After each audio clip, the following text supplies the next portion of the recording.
Hi, my name is Morgan, and I am an environmental studies major at UNC. I interned with the town of Siler City this semester to research stormwater ordinances. Jack Meadows, the planning director for the town of Siler City, mentored me throughout the semester. To give a little geographic context, Siler City is a pretty rural town located about 40 minutes from Chapel Hill, which means it's in a prime location to see a lot of development in the next few years. The project I worked on was proposed by the planning director, who is concerned that Siler City is not seeing as much development as surrounding towns. He said that some developers have voiced concern that the stormwater regulations recently adopted are the root cause of this problem. My role in this project was to compare Siler City's stormwater management regulations with surrounding towns' ordinances and interview developers that recently proposed a project in the town to seek their input, and use that research to provide recommendations for an upcoming meeting with DEQ to propose changes to Siler City's ordinance.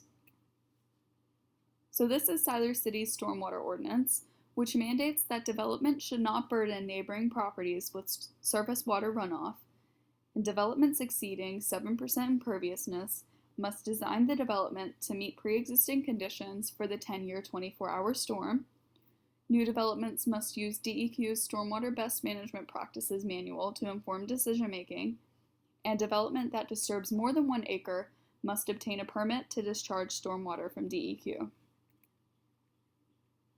This slide outlines Siler City's buffer requirements, which range from 50 to 200-foot buffers. I'll talk about how this compares to other towns later in the presentation, but it's important to note that 200-foot buffers apply to the Rocky River and all connected streams. These are some points of comparison I evaluated for each town's ordinance. My client was most interested in comparing buffer requirements, imperviousness rules, acre disturbance requirements, and potential exemptions to propose at the DEQ meeting. This is a spreadsheet I made comparing the town's ordinances that can be used for reference before the DEQ meeting. You can see in the buffer category that several towns' buffer requirements are 25, 30, and 50 feet buffers. The largest buffer required that I found was 100 foot, and those were usually located along watersheds. And remember that Siler City has buffers up to 200 foot that are required. So I did find that the town of Siler City's ordinance is stronger than many of the surrounding towns' ordinances in terms of buffer requirements, but some towns are stricter with other requirements. Other than that, requirements are pretty standard. Based on my findings and the ordinances I read, I've recommended that the town propose adding an introductory section outlining the importance of buffers. I also recommend developing and proposing a detailed table of exempt, allowable, and allowable with mitigation uses within the buffers, with special attention to exemptions for single-family residential. These tables are standard in other towns' ordinances with respect to the uses in each category. At the DEQ meeting, I also think it's worth proposing that some buffer requirements are standardized to be more similar to other towns' ordinances. And as Siler City grows, I recommend mandating density requirements to minimize environmental impact of development. This is a sample of some of the developers I reached out to for interviews. You can see in the use column that there are a variety of project types that are either on hold or were not pursued for some reason in the town. I organized these projects by use, zone, and location to see if there are any patterns there, but was unable to secure a descriptive sample of interviews to see any correlations. There were some interesting findings though, which I'll talk about shortly. This is a list of questions I asked the developers that I interviewed.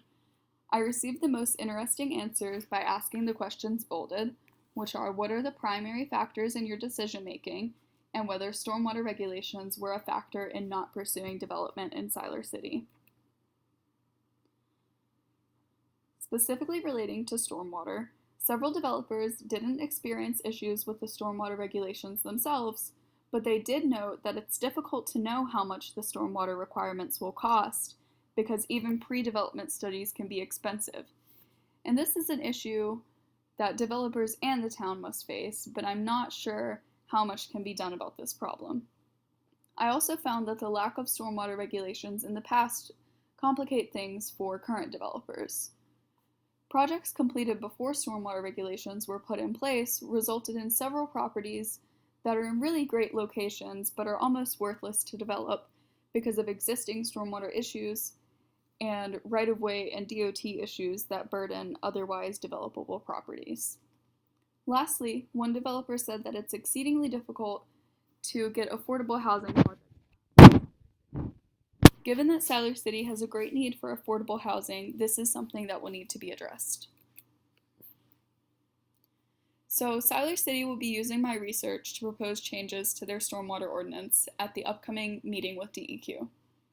Further research is needed and taking place to make the development of affordable housing possible in Siler City. And the town will need to determine how to fix existing stormwater problems. Given that engineering costs are expensive to even do the research on how to fix the problems, the town will need to find a funding mechanism to address that. Working on this project was a really valuable experience for me given that I'm interested in environmental law and policy. I learned to read and interpret city and county ordinances, along with learning how to find compromises between the needs for economic development and environmental protection. Through my conversations with different stakeholders, I found that this can be really difficult. I also improved my communication skills throughout the interview portion of my project, and this was a very large project, so I may be going over my 5 minutes, but I learned to develop detailed plans to stay on track throughout the project, which I believe was a valuable skill to further develop. Thank you.